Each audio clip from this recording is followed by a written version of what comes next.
Hey fiends, what's going on? I'm gonna try my hand at some of the like a pickup video kind of thing. These will probably be like quarterly, I think, maybe every few months. Of course, when I go record shopping, you know, like a lot of people, I look for deals. I look for inexpensive stuff. Plus, bands don't generally, if they're active, stop putting shit out. So, getting pre-orders in and stuff like that, it happens. So I've got a whole mess of stuff to get through. Let's just go ahead and jump right into it. Jeez. Alright, so, okay, let's get this out of the way. So we have a local record store called Apollo Records. It's really the only place to buy music in my town. I mean, Walmart, but fuck that place. So it's the only place to really go buy music, and it's alright. They've got a lot of bizarre shit that you wouldn't think you'd normally find in a semi-small town. Of course, I've got Columbus just north of me, and Columbus has got shit tons of fucking record stores. But I don't venture into Apollo Records that often, and when I do, I usually find some sweet stuff. And in this case, okay, so I got the story behind this is when I was 14, I got Nine Inch Nails' Downward Spiral on cassette tape. As things happened, it got lost between me and my best friend. It disappeared over the years, especially when everything started flipping over to CDs. And sometime in my late teens, I ended up with a CD version of it without the slip sleeve and the artwork and all that, which I still have that CD, but I really wanted the complete version of it with the slip sleeve and everything. And Apollo had it for $4, so I picked that up. And when I was flipping through, it must have been Nostalgia Day at the record store. I also picked up a copy of R.E.M's Monster. I'm not a big R.E.M. fan, but I really do like this record. It's nostalgia goggle. It reminds me of junior high. But it's a pretty good record. I mean, I only like a couple of R.E.M's albums, and it just kind of reminds me of a certain time period, early 90s specifically. And so I picked those up, both for like $3 or $4 a piece. And the vinyl selection was great there, and they've got some stuff that I want to go back and get. Most of it inexpensive, and I don't think there's a lot of people that are looking for Starcastle around here.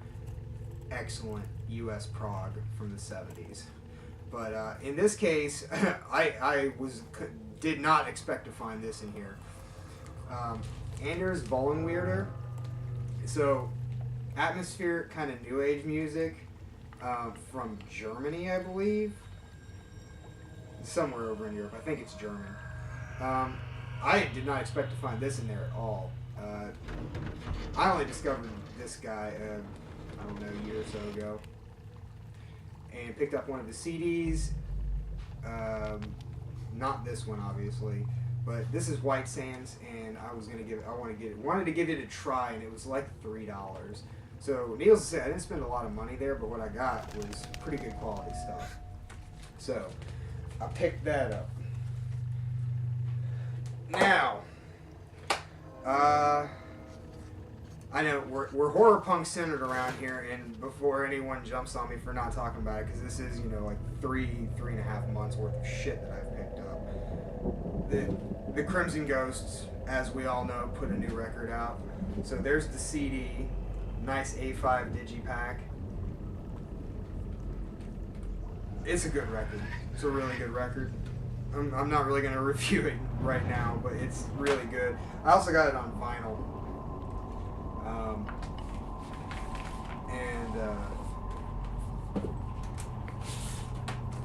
Like always, very, very nice, kind of marbly green.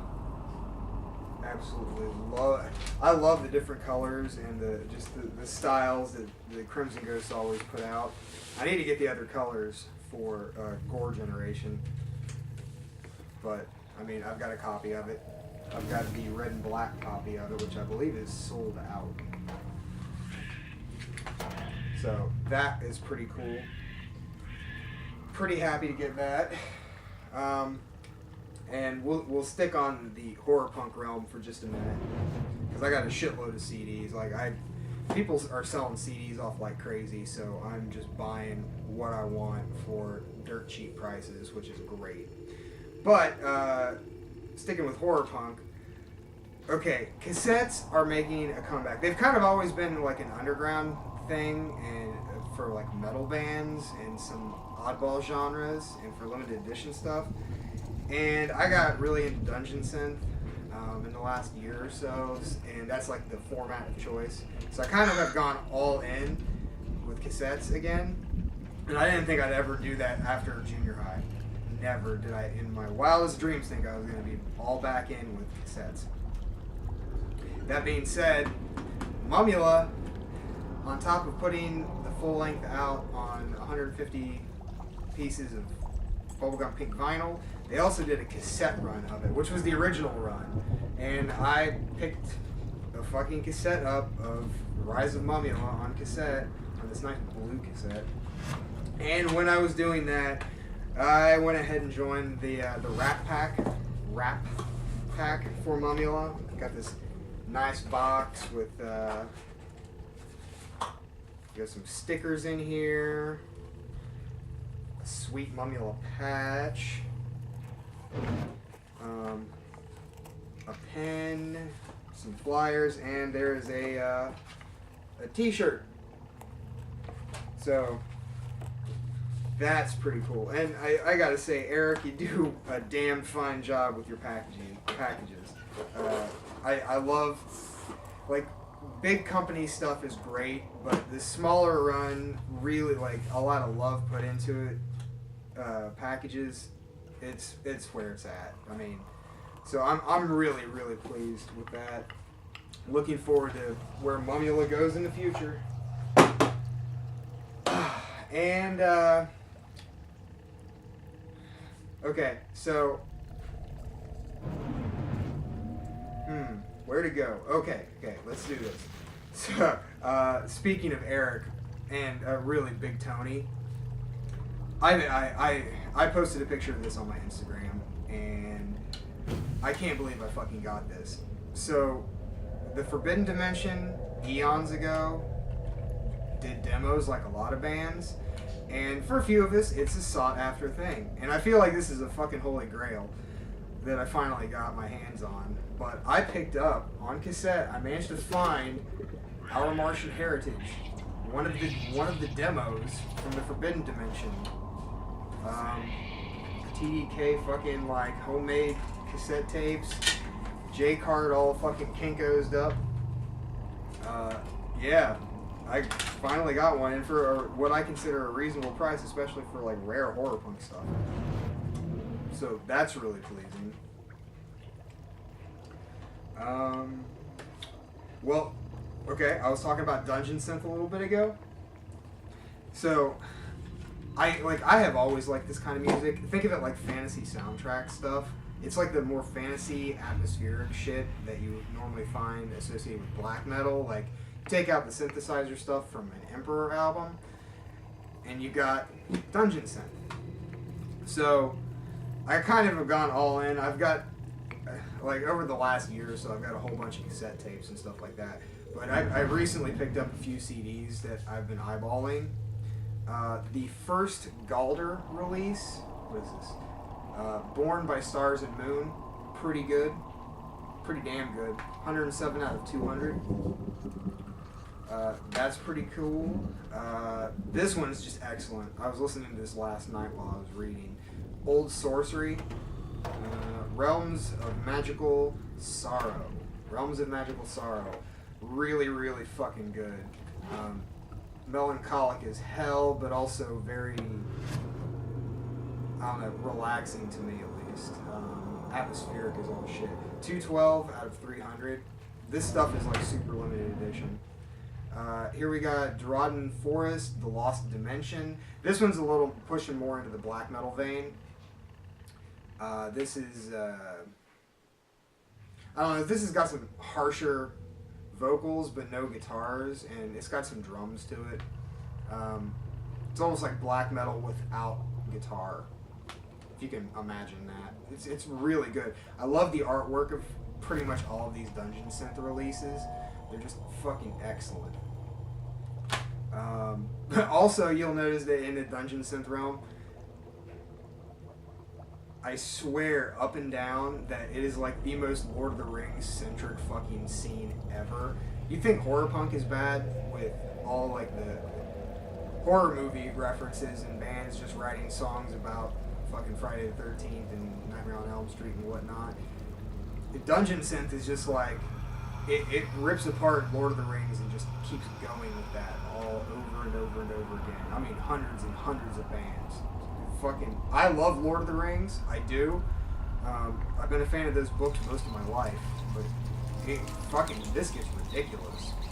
So here's one, Sirion, Quinta Silmarillion, which is very, very Lord of the Ringsy.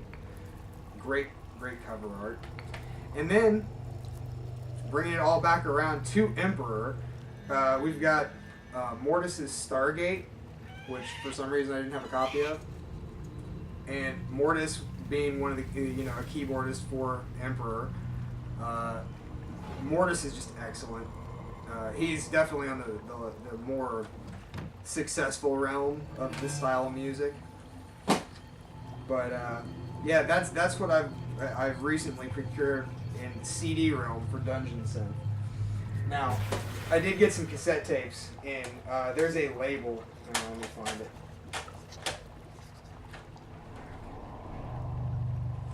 Yep, there's 3. There's number 4. Right on top. Okay, there's a label called Ancient Meadow Records, based out of Kentucky. And it's fantastic, small run, Dungeon Synth stuff. 99% of it is all cassette tape. In fact, I think it's 100% cassette tape. And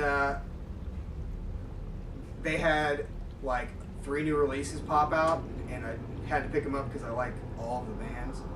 And the first one is Secluded Alchemist with Laboratory Amongst the Leaves. Super mellow, very Dungeons and Dragons-esque stuff. And a lot of the stuff on Ancient Meadows is, you could easily play it during a D&D game, and I play D&D, so I absolutely love this stuff. Nice green cassette, basic. And then here we have A Cerulean Forest with A Fairy, and the artwork for that is just amazing. And then Darkened Wood, Volume 1, Volume 2, Volume 3, Volume 4. Volume 3 and Volume 4 just came out. I thought they were out of 1 and 2 on the green cassette, and lo and behold, some popped up, so I had to pick both of those up because I've been really wanting those. And that's about it. I have picked up some black metal type stuff recently, and we'll get to that here in a minute. But to like polish off like the atmospheric black metal, which is kind of like the in between Dungeon Synth and black metal, it kind of bridges the gap there. I picked up, I'm a huge Summoning fan, huge, love Summoning. They are the quintessential fucking Lord of the Rings based, atmospheric black metal band. They have been putting stuff out since like 94, 95, and it's all Lord of the Rings based. So that's what, like 20 plus years, 23 years, something like that. So pretty badass. And here's Minas Morgul, and this is the Napalm pressing of it, and I just hadn't had this. And it's really, really good. This one, I believe, is less guitar driven and more synthesizer driven. It's super fucking great. I'm pretty happy to have that now. And also, I put an order in from Northern Silence Records.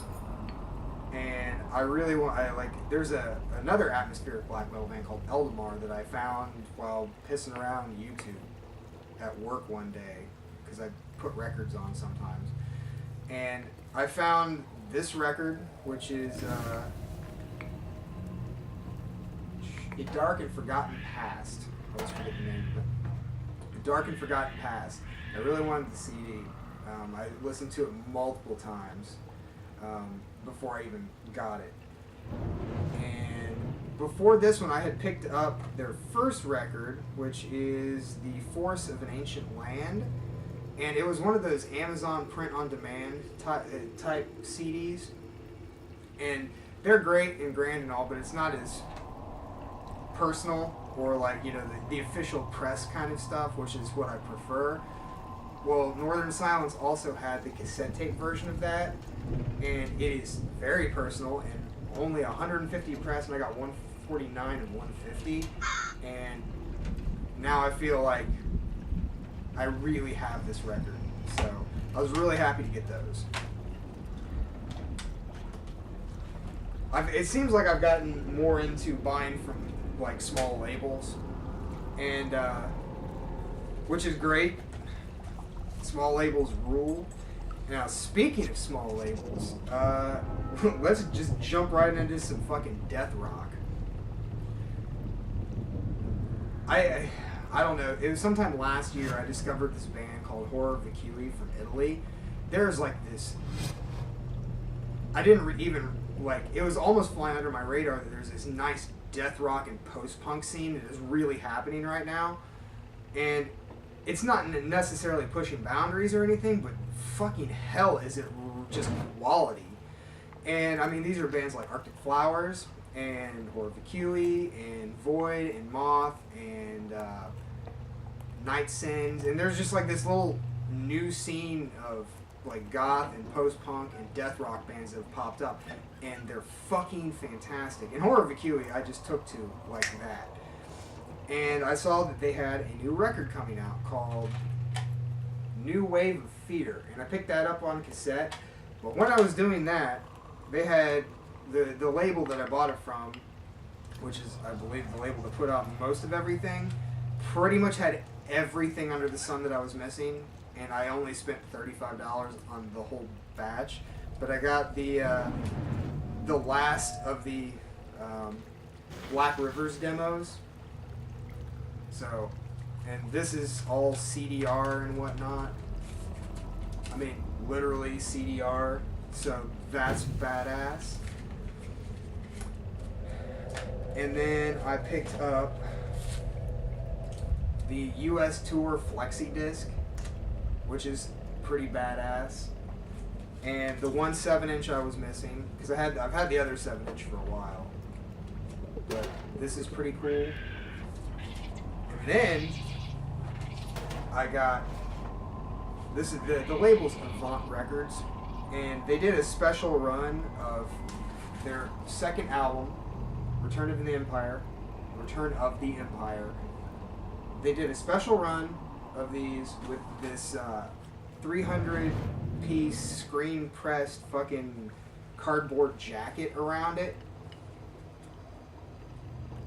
and this album's great. I actually like their first album even a little bit more. I haven't gotten acquainted with the third record all that much, but it's on this nice gray vinyl. I was really happy to have that, and I got all this for like dirt cheap. I don't know if they just don't have people buying it, but. And while I was doing that, I picked up the Infinite Void and Moth split 7-inch. This newer death rock scene is fucking full of quality. It is just fantastic, and I couldn't help but pick it up, especially when it's not really all that expensive, and I got the money to burn on it. And well, speaking of flexi discs, and speaking of the Forbidden Dimension, Big Tony sent me a couple things. Yeah, Big Tony from Rebel Wolf Graphics. It started over this. This is one of his band 7-inches, and it was one I didn't have. The only one I didn't have on a color I did not have, pink. It's the One Root Easter Bunny Each City Street 7-inch split with Adam West. I did not have that, and when we were talking about that,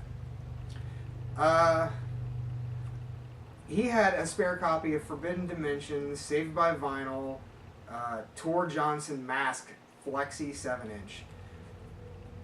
That pretty all but one CD, which is brand spanking new, completed my entire Forbidden Dimension collection. Of course, I got that cassette tape too, so I got everything, and it's fantastic.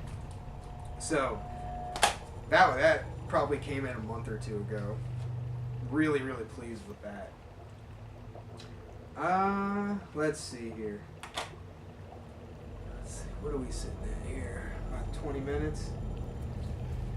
Let's talk some electronic music, because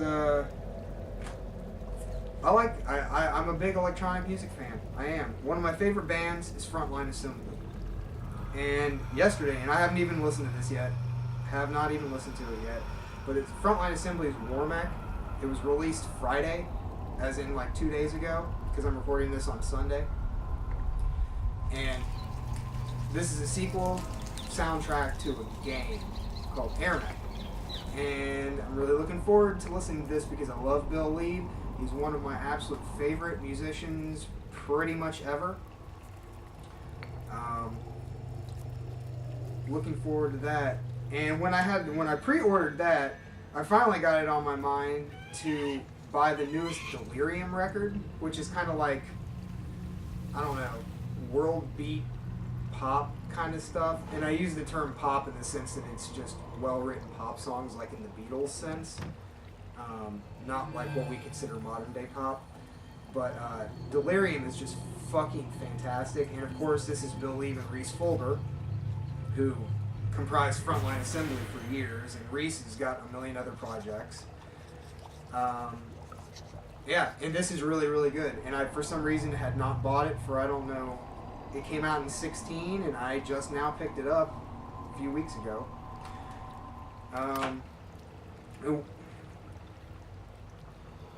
I'm also a big Front 242 fan, and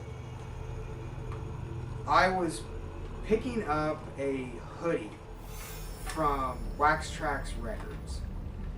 And of course, Front 242 was also on Wax Trax. And when I was flipping through everything, I got to thinking how I don't have enough Front 242 in my life. And they had, with my recent, delving back into cassette tapes, they had original pressing, just old stock of Front 242 No Comment cassettes for like $10. And that got me thinking, when I picked that up, and it got me thinking that I really, really wanted some more Front 242. Because these guys pioneered the whole EBM, like electronic body music. They kind of pioneered that whole sound. And I really dig it. So I picked up official version for just a few dollars, maybe like $5. And this is really, really fucking good. And I love old industrial. I love old, like, fucking dark dance music. Really good shit.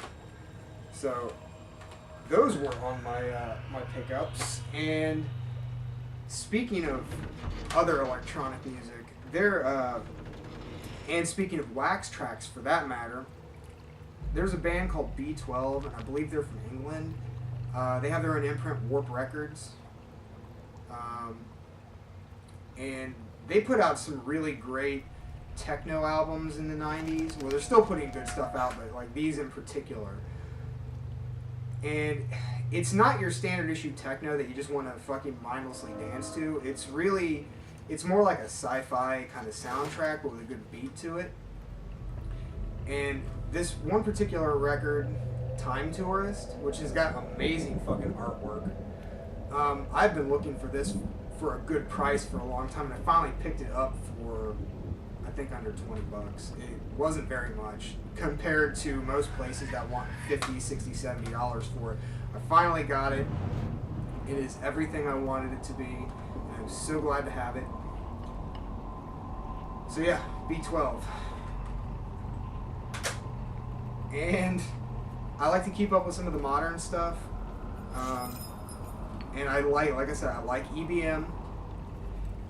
And years ago, there was a band called Grendel.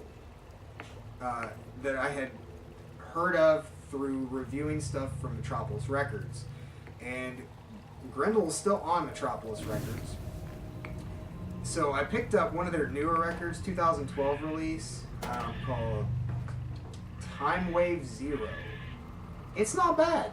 It's whatever you'd want out of like EBM, which most modern EBM's kind of cookie cutter. All the bands, like, you have to be pretty familiar to understand which band is which. I mean, hell, even the newer Covenant stuff kind of sounds like other bands, which Covenant had a really unique sound, Rotor Sand had a unique sound, so on and so forth. A lot of them had their individual things, but yeah, I picked up this and it's not bad. I'm enjoying it. I've given it a few spins in the car, so pretty happy to have that. And I'm going to most likely cut right here, and we'll have a part 2 because I've still got a few things to go through and I want to be able to take my time. And you can be all curious what I'm going to talk about for the next one. So I'll see you next time on the Midnight Chamber.